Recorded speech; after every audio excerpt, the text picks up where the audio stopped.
Hello, and welcome to Flying Failures, where we'll be looking at the Supermarine Swift.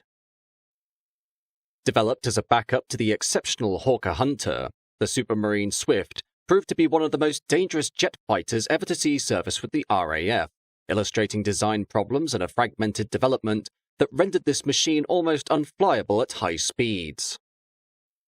The origins of the Swift begin at the end of World War II in 1945. When the newly elected Labour government of Clement Attlee implemented an early defence policy that considered, in the wake of the recently concluded war with Nazi Germany, Fascist Italy and the Empire of Japan, that no major conflict would occur for at least a decade, and thus there would be no need to develop or procure any new military aircraft until 1957. In accordance with this policy, aside from a small number of exceptions such as the Hawker Seahawk for the Royal Navy, a majority of specifications issued by the Air Ministry for fighter-sized aircraft during the late 1940s were restricted to research purposes only, this move essentially robbing the British Armed Forces of fighters and heavy bombers, while both allies and adversaries in the emerging Cold War busied themselves with a vast new fleet of aircraft models. For the Swift, this was developed from a series of experimental fighter prototypes, specifically a number of Supermarine-built designs that had been ordered under specification E4146, which had sought the production of an experimental fighter aircraft furnished with a swept wing. The first of those prototypes was designated as the Type 510, which was heavily based on the straight-wing Supermarine Attacker, a carrier-based fighter that was the first jet model to be delivered to the Fleet Air Arm or FAA during 1946. The main difference between the Attacker and these prototypes being that it had been modified with a swept-wing configuration.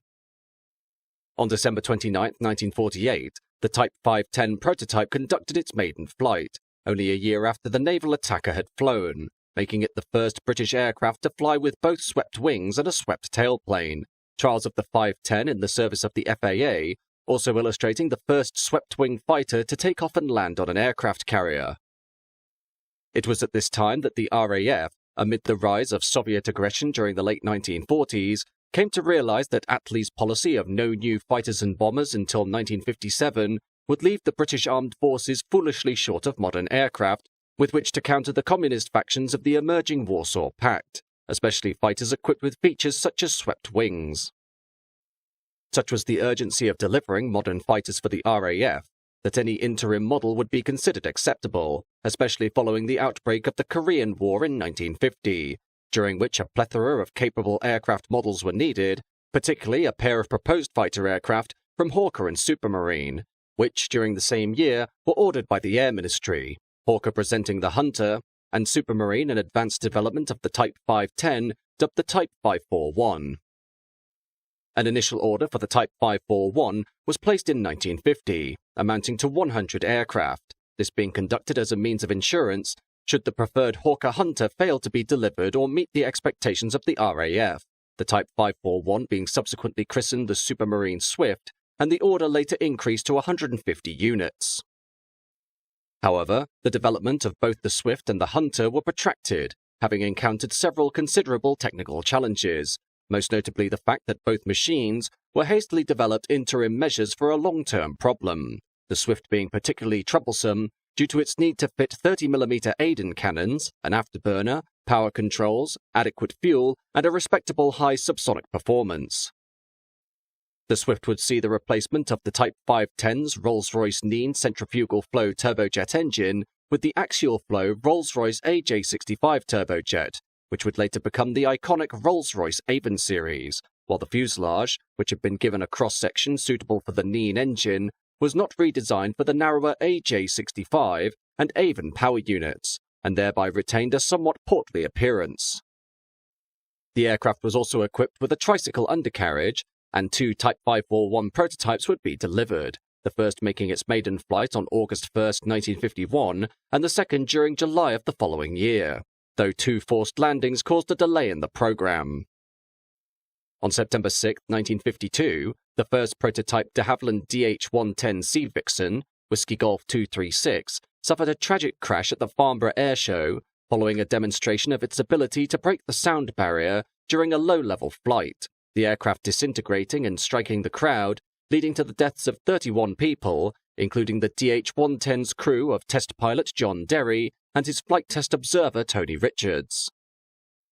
The destruction of the Sea Vixen prototype at Farnborough led to more modifications being administered on the Swift prototypes, and flight testing resumed in February 1953, followed a month later by the first production Swift F1 taking to the skies, amendments continuing to be made for future production models, with the armament increased to 4 30mm Aiden cannons in order to create the Swift F2.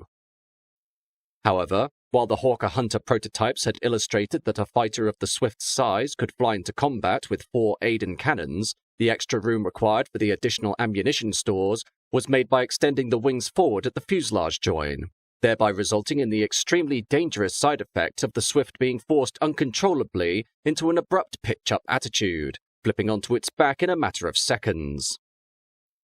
A number of fixes were subsequently made, but none fully solved the problem until extra ballast was added to the nose of the aircraft, the increase in weight through this ballast severely affecting the aircraft's performance and handling, though despite these various problems, the order was increased to 190 units by the RAF, even in the face of an independent evaluation of the Swift by the US Air Force in late 1952, concluding that the machine was practically unflyable. Regardless, an F3 variant was soon in the works, this version being reheat capable, but was never destined to be flown by the RAF, instead being allocated as instructional airframes only, after trials found them to be unacceptable for service use, all while Supermarine continued working on a further improved variant amid its continued battle to fix the pitch-up problem, leading to the Swift F4, which was fitted with a variable incidence tailplane that marginally solved these issues. The F4, which had first flown in May 1953, soon made its name by breaking the world absolute speed record over Libya on September 26, 1953, with Mike Lithgow powering the machine to 735 miles an hour, thereby crushing the 727-mile-an-hour record set by Neville Duke using a Hunter F3 3 weeks earlier, the Swift's record only being maintained for a couple of days, before an American Douglas Skyray pushed it up to over 753 miles an hour.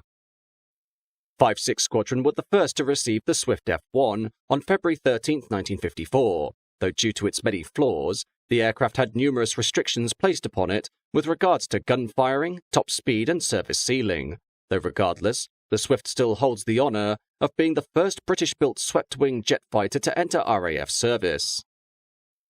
Its career with 5-6 Squadron wouldn't last long, though, as following numerous accidents, all Swifts were grounded in late August of the same year, essentially crippling the entire squadron, the central fighter establishment stating it was unlikely that the Swift would ever be a suitable fighter, while F2s were drafted in to replace the F1s by the end of the month. However, while the restrictions were relaxed upon the arrival of the F2s, 2 aircraft were soon lost to the pitch-up accidents, and the Swift fleet was once again grounded, the RAF by March 1955 having lost patience with the unruly aircraft, and the order was given to withdraw the entire fleet from service, the issues of its dangerous flying manners being compounded by an endemic design flaw that rendered the machine incapable of combat at altitudes beyond 40,000 feet.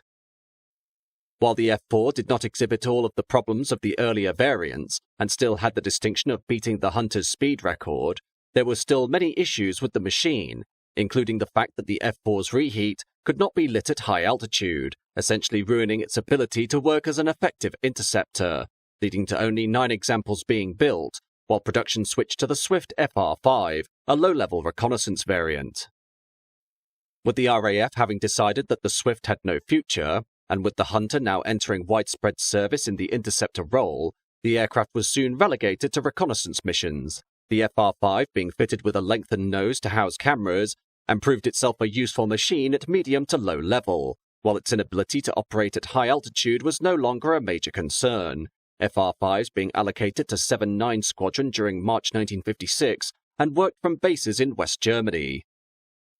In truth, the Swift FR5 was a capable machine in the reconnaissance role, winning the NATO Royal Flush reconnaissance competition for 1957 and 1959 against the American RF-84 Thunderflash, the Swift encountering no problems of fatigue in its airframe, often experienced by other aircraft in the punishing low-level reconnaissance role. Potential versions of the Swift were not fully concluded, though, as while a proposed unarmed PR6 variant was cancelled before production due to the reheat at altitude problems, 14 of the Swift F7 type were built that were equipped with radar and an extended nose cone and blue sky beam-riding air-to-air missiles, the F7 never seeing work in RAF squadron service, but proved their worth as part of the Guided Weapon Development Squadron, being the first RAF fighters to employ AAMs. Eventually, the Supermarine Swift FR5 was retired from RAF service in 1967, being replaced by the Hunter FR10, only 6 of the 197 Swifts built surviving into the modern era, 5 being complete airframes, and 1 being the fuselage of Swift Whiskey Kilo 198, which broke the Hunter's world speed record during 1953. Today, the Swift is considered one of the worst aircraft ever to fly with the RAF, its development being hampered by a change of engine from the Nene to the Avon and a lack of time to develop the aircraft, its problems compounded further by poor communication between the RAF, the government and Supermarine itself. Ultimately, the Swift was an aircraft, even excluding its endemic design flaws, that had no role by the time of its entry into service, the concerns delaying the release of the Hawker Hunter having been generally overcome with the introduction of the Hunter F6, while the end of the Korean War in 1953 saw the rush for aircraft orders quickly dissolve. In the end, thanks to its catalogue of compromises in terms of design to try and match the Hawker Hunter, no amount of money could have remedied the Swift's overarching concerns, and once its disastrous flying characteristics, especially with the F2, had been highlighted in deadly fashion, the longevity of this machine in RAF service, especially in its original role as an interceptor, was literally measured in days.